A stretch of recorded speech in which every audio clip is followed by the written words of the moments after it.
नमस्कार दोस्तों। जो लोग आसानी से हर साल यूपीएससी प्रीलिम्स निकाल लेते हैं उनकी सबसे खास बात यह होती है कि उन्हें पता है कि हर विषय के किस हिस्से से यूपीएससी सबसे ज़्यादा प्रश्न पूछती है।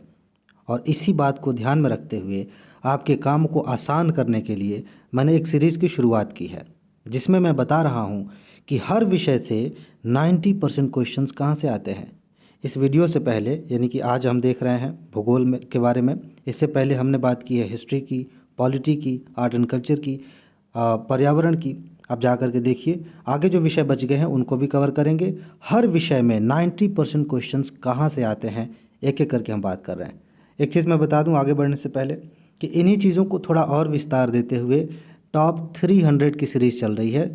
यूट्यूब पे वीडियोज़ की आ रही हैं, यानी कि 300 ऐसे मोस्ट इंपॉर्टेंट टॉपिक्स जहां से इस बार प्रश्न बन सकते हैं, वो सीरीज़ चल रही है। उसकी पीडीएफ नोट मैंने आपको दे दी है ताकि आप जल्दी से उसका रिवीजन कर सकें और वीडियो बहुत जल्दी हम कवर कर लेंगे। बहुत सारी वीडियोज़ आ चुकी हैं, आप वहां से भी रिवाइज कर सकते हैं। अगर आपके पास पीडीएफ नोट नहीं है, आप लेना चाहते हैं, डिस्क्रिप्शन बॉक्स में जाइए, वहाँ पर जानकारी मिल जाएगी। ठीक, अब चलिए आगे बढ़ते हैं और भूगोल की बात करते हैं। मोटे तौर पे दो भागों में बांट के हम देखते हैं भूगोल को। एक विश्व का भूगोल भूगोल कह सकते हैं और एक भारत का भूगोल कह सकते हैं। देखिए विश्व के भूगोल से कहाँ से सबसे अधिक प्रश्न आ रहे हैं, ध्यान से समझिए। सिर्फ ये टॉपिक देख लेने से समझ में नहीं आएगा, जो बातें मैं समझा रहा हूँ इसके तहत उस पर भी ध्यान दीजिएगा। क्या लिखा है? पृथ्वी और तारों की उत्पत्ति से संबंधित अवधारणाएं। पिछले कुछ सालों में आप देखें, पिछले 4-5 सालों में हर साल, लगभग हर साल इस टॉपिक से क्वेश्चन आए हैं। कभी यूपीएससी ने पूछा, लगातार मेरे ख्याल से 2 साल पूछा था कि जब पृथ्वी बन रही थी तो पहले कौन सी घटना घटी, उसको अरेंज करना था।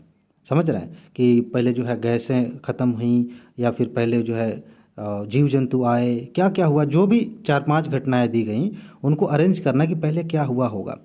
ये संकल्पना अगर आपने पढ़ी है तो आप समझ जाएंगे।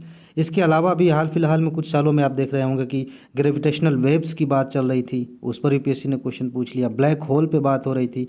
ये सारी चीज़ें जो हैं पृथ्वी और तारों की उत्पत्ति से संबंधित है। आप कह सकते हैं कि सौरमंडल की उत्पत्ति से संबंधित है, या यूं कह सकते हैं कि ब्रह्मांड की उत्पत्ति से संबंधित है। खास तौर से आप देखेंगे कि जिसकी चर्चा होती है जिस एंगल पे, वहाँ से क्वेश्चन आते हैं। इस साल अगर इस चैप्टर से क्वेश्चन आया तो तारों की उत्पत्ति से क्वेश्चन बन सकता है, specially black hole, white dwarf, neutron तारा, इस तरह की चीज़ें आपको पता होनी चाहिए। खासतौर से सूरज के बारे में आपको पता होनी चाहिए, इसकी क्या विशेषता है, सूर्य से क्वेश्चन आ सकते हैं। ठीक है, ये है पृथ्वी और तारों की उत्पत्ति में। आप मान के चलिए कि पृथ्वी के साथ साथ कुछ और ग्रह भी है ना, उनसे भी क्वेश्चन आ सकते हैं। ये एक चैप्टर है, यहाँ से क्वेश्चन आते हैं। अब देखिए यहाँ से आगे बढ़ेंगे तो भूकंप और ज्वालामुखी से प्रश्न आते हैं। कई तरह की चीज़ें हैं। एक तो सीधा सीधा क्वेश्चन फैक्चुअल हो सकता है, मैप पे आधारित हो सकता है कि कोई भूकंप, कोई ज्वालामुखी, उसका लोकेशन, इस तरह की चीज़ें। लेकिन भूकंप से जो क्वेश्चंस आते हैं ना, इसके कंसेप्ट वाले पार्ट से आते हैं, उसमें फैक्ट्स मिक्स करके। जैसे जो वेव्स होती हैं उस पर क्वेश्चन आ गया, कैसे मापते हैं इसको, उस पर आ गया। वीडियो मैंने हाल ही में बनाया था भूकंप वाला, देखिए उसे, बहुत मज़ा आएगा। ठीक है, ज्वालामुखी की अवधारणा से क्वेश्चन आ सकता है, और कौन सी ज्वालामुखी कहाँ है, सक्रिय है कि क्या है, उससे क्वेश्चन आ सकता है। ठीक है, यहाँ मैं हिंट दे दूँ, भारत में जो ज्वालामुखी है, ठीक, अंडमान निकोबार में, वहाँ से 2 बार क्वेश्चन आए हैं, उससे आप ध्यान में रखेंगे। तो ये एक इम्पॉर्टेंट टॉपिक है, यहाँ से प्रश्न आते हैं। इसके बाद ये देखिए, अक्षांश और देशांतर से बहुत सारे प्रश्न आते हैं। कई बार आपको लगेगा कि ये अक्षांश देशांतर का क्वेश्चन नहीं है, लेकिन जब तक आपने इस चैप्टर को पढ़ा नहीं है, आपने समझा नहीं कि अक्षांश और देशांतर क्या होते हैं, इनका क्या महत्व होता है। ठीक है, इन इन चीज़ों को जानने के बाद, अक्षांश और देशांतर जानने के बाद हम क्या क्या जान सकते हैं पृथ्वी पर, तब तक आप उन प्रश्नों को हल नहीं कर पाएंगे। इस चैप्टर को, ये अक्षांश क्या है, देशांतर क्या है, कैसे चीज़ें तय होती हैं, जलवायु प्रदेश आगे अभी हम देखने वाले हैं, उससे अक्षांश का क्या लेना देना है, ठीक, देशांतर का क्या रोल है, ये सारी चीज़ें डायरेक्ट काम आती हैं और इनडायरेक्ट भी काम आती हैं। यहाँ से प्रश्न पूछे जाते हैं। कभी कभी तो सीधे मैप वाला क्वेश्चन की बताइए कि जो है ये कर्क रेखा है और कौन कौन से देश जो है इस पे पड़ेंगे, ये बताना है। तो इस तरह से भी आ सकता है। एक बार पूछ लिया था, ईरान भी पूछ लिया था, ईरान ऊपर कहीं था। ठीक है ना, चलिए। इसके अलावा एक टॉपिक है जलवायु प्रदेश। ये इकलौता एक ऐसा टॉपिक है कि भूगोल से हर साल प्रश्न आते हैं।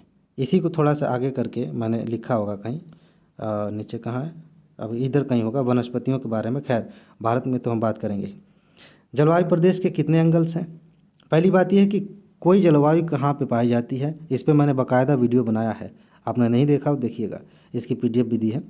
तो जलवायु प्रदेश में हमें ये जानना है कि किसी खास जगह की, मान लेते हैं कि ये मैप है, किसी खास जगह की जलवायु कैसी है, वहाँ की क्या विशेषताएं हैं और उन विशेषताओं के आधार पर वहाँ की वनस्पतियाँ कैसी बनी हुई हैं, वहाँ का रहन सहन कैसा। अगर ये आपने समझा है तो बहुत आसानी से इन प्रश्नों को हल कर लेंगे। लेकिन ख़ास तौर से अगर स्पेसिफिक होकर बात करें तो दो प्रश्न बनते हैं यहाँ से। एक है लोकेशन और दूसरा है वहाँ की जो वायुमंडलीय दशाएं हैं किसी खास जलवायु प्रदेश में। वायुमंडलीय दशाओं का मतलब वहाँ की गर्मी, ठंडी, बारिश, ये सारी चीज़ें। वहाँ अगर कोई चक्रवात आ रहा है वो भी, हालांकि आगे उसमें अलग से बात करेंगे। ये सारी चीज़ें आपको पता होनी चाहिए।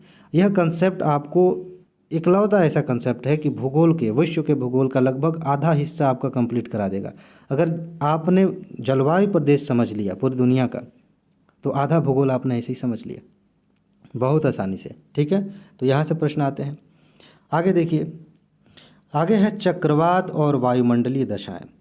मैं यहाँ सिर्फ इतना लिख देता ना तब भी काम चल जाता है, क्योंकि वायुमंडलीय दशाओं में एक लक्षण बन जाता है, चक्रवात आ जाता है। ठीक, लेकिन चक्रवात अलग से इसलिए कर दिया क्योंकि चक्रवात पे कुछ यूपीएससी ज़्यादा ही मेहरबान है। पिछले साल का ही क्वेश्चन देख लीजिए 2021 का, उसके पहले भी प्रश्न आए हैं यहाँ से। तो चक्रवात, इस पर मैंने वीडियो बनाया, जाकर तुरंत देखिएगा, बहुत अच्छी वीडियो है, बड़ा मज़ा आएगा। चक्रवात कितने प्रकार के हैं, क्या उनकी विशेषताएं हैं, कौन सा चक्रवात कहाँ पे आता है, कैसे चलता है, ये सारी चीज़ें आपको जाननी ज़रूरी हैं। वायुमंडलीय दशाओं में कई बातें शामिल होती हैं। जैसे वायुमंडल में आप देखेंगे कि वहाँ पे जैसे चक्रवात एक हिस्सा हो गया। दूसरी बात, वहाँ वायुमंडल से ही बारिश तय होती है, किस तरह की दशा है तो कैसी बारिश होगी। जेट स्ट्रीम आपने नाम सुना होगा, ये भी इसी के तहत आप पढ़ें, ज़्यादा अच्छा रहेगा। ठीक है, वायु राशियाँ वगैरह तो मेंस में क्वेश्चन पूछा जाता है, लेकिन वायुमंडल में एक चीज़ और ध्यान रखने वाली बात है, ये है पृथ्वी, ये है विषुवत रेखा, व्यापारिक हवाएं चलती हैं ऐसे और प्रति व्यापारिक हवाएं चलती हैं ऐसे, इनके बारे में भी आपको जानना है। ठीक है, यहाँ से भी प्रश्न आते हैं और बड़े खूबसूरत प्रश्न आते हैं। कभी कभी क्या होता है ना, चक्रवात को और इनको मिक्स करके एक साथ करके पूछ लिया जाता है। ये सारी चीज़ें एक दूसरे से जुड़ी हुई हैं, कोई दिक्कत नहीं है, आप आसानी से समझ लेंगे। यह चैप्टर बहुत ज़्यादा इंपॉर्टेंट है। इसके बाद वनस्पतियाँ, हाँ यहाँ पे आ गई। आप देखिए, ज़रा ध्यान से देखिए, यूपीएससी किस साल ऐसा उसने पेपर बनाया कि वनस्पतियों के बारे में नहीं पूछा। कभी कभी हो सकता है कि भारत की वनस्पति के बारे में पूछ लिए, कभी कभी हो सकता है कि विश्व की। लेकिन अगर मैं आपसे कहूँ कि उष्णकटिबंधीय वन, तो ऐसा तो है नहीं कि सिर्फ भारत में पाया जाएगा या फिर भारत को छोड़ के पूरी दुनिया में पाया जाएगा। तो वनस्पतियाँ जो हैं ये चाहे कहीं भी पाई जाएं, वनस्पतियों के बारे में आपको जानना ज़रूरी है। वनस्पतियों में खास बात यह है कि जलवायु प्रदेश जब आप पढ़ेंगे ना, तो वहाँ से आप वनस्पतियों के बारे में पढ़ लेते हैं कि यहाँ पे इस तरह की वनस्पतियाँ पाई जाती हैं। थोड़ा सा डिटेल में जाएंगे, 2-3 तरह की वनस्पतियों के बारे में ज़्यादा पढ़ना है। जैसे कि सदाबहार है, या उष्णकटिबंधीय क्षेत्रों में जो वनस्पतियाँ पाई जाती हैं वो, मरुस्थलीय क्षेत्र में जो वनस्पतियाँ पाई जाती हैं वहाँ से लगातार, मेरे ख्याल से 18-19 में यूपीएससी ने पूछ लिया था मरुस्थल वाले पे क्वेश्चन। ठीक है, तो इन वनस्पतियों से आप इसको तैयार करिए। हर तरह से वनस्पतियों के जितने प्रकार हैं, यहाँ तक कि टुंड्रा और ये इस तरह की वनस्पतियों से भी प्रश्न आ सकते हैं। इसे तैयार करिए, मज़ा आ जाएगा। यूपीएससी क्वेश्चन पूछेगी, आप मुस्कुराने लगेंगे। ठीक, अच्छा आगे बढ़ते हैं। हालांकि मेंस में भी यहाँ से क्वेश्चंस खूब आए हैं। ये है करंट अफेयर्स। अब करंट अफेयर में क्या करेंगे, करंट अफेयर्स से भी प्रश्न आते हैं। हर साल 1 या 2 क्वेश्चन भूगोल के तहत देखेंगे तो करंट अफेयर के तहत आता है। इसमें क्या करना होता है, कौन सी जगह चर्चा में है, उस जगह के आसपास का भौगोलिक, मतलब आसपास की भौगोलिक दशा कैसी है, इतना समझ। जैसे मान लीजिए, सिंपल सी बात है, यूक्रेन रसिया का वार हो रहा था, आसपास कोई ऐसी चीज़ दिख रही है आपको जो कि इम्पोर्टेंट है भौगोलिक दृष्टि से। जैसे आप देखेंगे कि कोई वहाँ पर नदी बहती है, डेन्यूब किधर बहती है, वोल्गा नदी किधर बहती है, कैस्पियन सागर, काला सागर किधर है, और उसके बाद से कौन सा पर्वत है जी, यूराल पर्वत है, मुझे अभी ध्यान नहीं आ रहा, वो नहीं है जो भी है, एक पर्वत है वहाँ पे रसिया में, जो कि यूरोप और एशिया को अलग करता है, उसको आप देखेंगे। अभी ध्यान मुझे एग्जैक्ट उसका नाम नहीं याद आ रहा। तो इस तरह से चीज़ें हैं जो कि चर्चा में, जो चीज़ें हैं, जो जगह हैं उसके आसपास। अफगानिस्तान चर्चा में था, इसके आसपास की चीज़ें देखिए। मध्य एशिया में आप अरब के आसपास की चीज़ें हैं, जो समुद्री क्षेत्र है वहाँ से। द्वीप हैं, द्वीप चर्चा में रहते हैं, कुछ नदियाँ चर्चा में रहती हैं, यहाँ से प्रश्न बन जाते हैं। आसान है, इसके लिए ज़्यादा दिमाग नहीं लगाना होता। आप न्यूज़पेपर पढ़ते हैं, आपको पता है कि हाँ ये चीज़ चर्चा में है, तो इसकी भौगोलिक दशा क्या है आप पढ़ लें। पिछले साल नदी से क्वेश्चन आया, भारत की एक नदी है, क्या नाम है उसका, चिनाब नदी से। ठीक है, आंसर मतलब चिनाब नदी था, सिंधु नदी। क्यों वहीं से क्वेश्चन आया, भारत में और भी तो नदियां हैं, वहाँ से क्वेश्चन इसलिए आया क्योंकि इतने काफ़ी देर से, कई महीनों से, सालों से कश्मीर चर्चा में था, वहाँ की नदियाँ चर्चा में थी, पाकिस्तान और भारत के बीच में जो समझौते हुए तो उस वजह से नदियाँ, सिंधु नदी चर्चा में थी। तो आप ऐसे गेस कर सकते हैं, ठीक है। बहुत ज़्यादा इंपॉर्टेंट है, ज़्यादा बात नहीं करते इस पर, आगे बढ़ते हैं। अब बात करेंगे भूगोल की, सॉरी भारत के भूगोल की। तो भारत के भूगोल में वही जो मैं भूमिका बना रहा था अभी तो कुछ सेकंड पहले, नदियाँ, नदियाँ पढ़नी है। भारत में सैकड़ों नदियाँ, कितना पढ़ेंगे? जो मेन नदियाँ हैं, मुख्य नदियाँ हैं, सिर्फ उतना ही पढ़ना। जैसे गंगा नदी तंत्र है, इसके बारे में पढ़ लीजिए। सिंधु नदी तंत्र है, ब्रह्मपुत्र से अक्सर प्रश्न पूछे जाते हैं, उसके बारे में पढ़ लीजिए। पिछले साल तो पूर्वी घाट और पश्चिमी घाट टाइप के क्वेश्चन आ गए। तो साउथ में, मतलब प्रायद्वीपीय भारत में जो नदियाँ बहती हैं, प्रमुख नदियाँ, उनके आसपास की चीज़ें पढ़ लीजिए, खासतौर से कृष्णा, गोदावरी, महानदी, इनके बारे में पढ़ लीजिए। नर्मदा के बारे में पढ़ लीजिए। हो गया, ज़्यादा नहीं, बहुत ज़्यादा डिटेल में अंदर घुस कर नहीं पढ़ना, ठीक है, आपका काम हो जाएगा। इसके बाद देखिए, भारत की वनस्पतियों के बारे में विशेष रूप से आप पढ़ेंगे। पिछले साल 2 क्वेश्चन आ गए थे, सहजन के बारे में पूछ लिया था यूपीएससी ने, ठीक। भारत की वनस्पतियों में क्या पढ़ना है आपको, एक वीडियो मैं लेके आने वाला हूँ, पीडीएफ तो आपको मिल ही चुकी है। उसमें कौन सी वनस्पति कहाँ पाई जाती है, यानी कि लोकेशन आप देखेंगे, और उसकी खासियत क्या है, मतलब कितना टेम्परेचर है वहाँ पे, और कितनी बारिश होती है, ये सारी चीज़ें जान लेंगे। वहाँ की मिट्टी कैसी है, बस थोड़ा बहुत मिट्टी पढ़ेंगे तब भी वनस्पतियों के बारे में आइडिया लग जाएगा, ठीक है ना। बस इतना पढ़ लीजिए, आपका काम हो जाएगा। यहाँ से क्वेश्चंस खूब आते हैं। अच्छा, भारत की मिट्टी नेक्स्ट है ये। भारत की मिट्टी में 2 मिट्टी पढ़ लीजिए, मज़ा आ जाएगा। एक है काली मिट्टी, दूसरी है लेटराइट मिट्टी। काली मिट्टी से देखिए यूपीएससी लगातार कितने प्रश्न पूछ रही है। मैं देखता हूँ 1990 से लेकर के अभी तक का, 2021 तक का, तो कितनी ज़्यादा क्वेश्चंस, बड़े आसान आसान क्वेश्चंस आए हैं, और ख़ास तौर से काली मिट्टी पे बहुत प्रश्न आए हैं। उसके बाद सेकंड नंबर पे है लेटराइट। बाकी जलोढ़ मिट्टी और बाकी लाल मिट्टी से उतने प्रश्न नहीं आए हैं, ठीक है। ये एक चैप्टर है, बहुत ज़्यादा इंपॉर्टेंट टॉपिक कह सकते हैं। अच्छा, भारत की जलवायु। अब भारत की जलवायु तो एक अपने आप में बहुत बड़ा चैप्टर हो गया। इसमें क्या पढ़ना है, कुछ ही चीज़ें पढ़नी है। कई बार तो ऐसा होता है कि जो मानसून है उसी से संबंधित जितने कॉन्सेप्ट्स हैं उन्हीं से यूपीएससी पूछती है, अक्सर उन्हीं से पूछती है।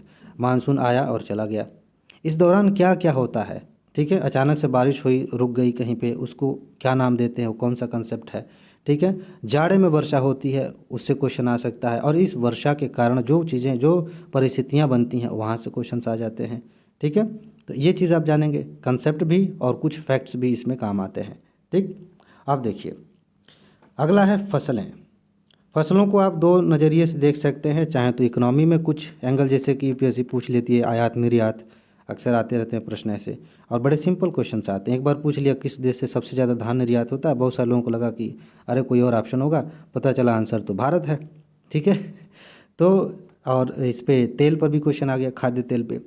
तो फसलों को आप 2 तरह से देखें, अगर भूगोल के तहत देखना चाहें, फसल तो फसल है फिलहाल, तो कौन सी फसल कहाँ उगाई जाती है, मोटे तौर पर आइडिया होना चाहिए। गेहूं के लिए कौन सा क्षेत्र है, धान के लिए, कुछ वाणिज्यिक फसलें हैं जैसे कि गन्ना है, कुछ मसाले हैं, यहाँ से प्रश्न आते हैं, चाय, काफ़ी, यहाँ से प्रश्न आ जाते हैं, ठीक। कपास से सबसे ज़्यादा क्वेश्चन आए हैं, कपास को जोड़ दिया जाता है काली मिट्टी के साथ, क्वेश्चन फ्रेम कर लिया जाता है। तो आप इस चैप्टर को भी अच्छे से तैयार करें। आगे बढ़ते हैं, अगला है चर्चित स्थल। ये शानदार है। कभी कभी यूपीएससी पूछ लेती है कि भारत में जो है आप हैं, इस राज्य में हैं और आपको यहाँ जाना है और रास्ते से चल के जाना है, ये जो सड़क वाला रास्ता है उससे, तो इसको और इसको मिलाकर कितने राज्यों से होकर आप जाएंगे। 2 शहरों के नाम दिए जा सकते हैं, या फिर कोई अक्षांश या देशांतर को पकड़ के, जैसे यूपीएससी ने 2018 में पूछ लिया था कि जो देशांतर रेखा दिल्ली से होकर गुजरती है वह निम्नलिखित में से किसके नज़दीक से होकर गुजरती है। उसका आंसर था बंगलुरु, यहाँ बगल में, ठीक है। और भी 2-4 ऑप्शन, 3 ऑप्शन दे इसके अलावा, ठीक। तो इस तरह से जो चर्चा में स्थल है उसका अक्षांश, देशांतर, ये सब आप देख लीजिए। और अगर उस जगह की कोई खासियत है, कोई खास बात है, जैसे कोई दर्रा ही चर्चा में आ गया तो उसके बारे में थोड़ा सा जान लीजिए। बाकी नदियों के बारे में तो हमने बात कर ही लिया था। बस इतना अगर आपने तैयार कर लिया तो मान के चलिए कि भूगोल में 90% से ज़्यादा क्वेश्चन सिर्फ इसी के आधार पे आप हल करेंगे। इससे बाहर कुछ ज़्यादा बचेगा नहीं, कुछ है ही नहीं, दिख नहीं रहा, ठीक है ना। तो बस इसमें इतना ही है। जो विषय बच गए हैं जल्दी से मैं उनको कवर कर लूँगा। और फिर से याद दिला दूँ कि पीडीएफ नोट को लेकर के आपको चाहिए, मतलब नोट, तो नीचे जाइए। कोई कन्फ्यूजन है तो दूर हो जाएगी, लगेगा कि आपको लग रहा होगा कि ज़्यादा पैसे देने पड़ते हैं, तो वो भ्रम दूर हो जाएगा, ठीक। जानकारी मिल जाएगी कैसे नोट मिलनी है। हाँ, अब एक सबसे ज़्यादा इंपॉर्टेंट बात, ये सारी बातें अपनी जगह हैं, अपना ख्याल रखिए, खुश रहिए और मस्त रहिए। आगे मिलते हैं। नमस्कार।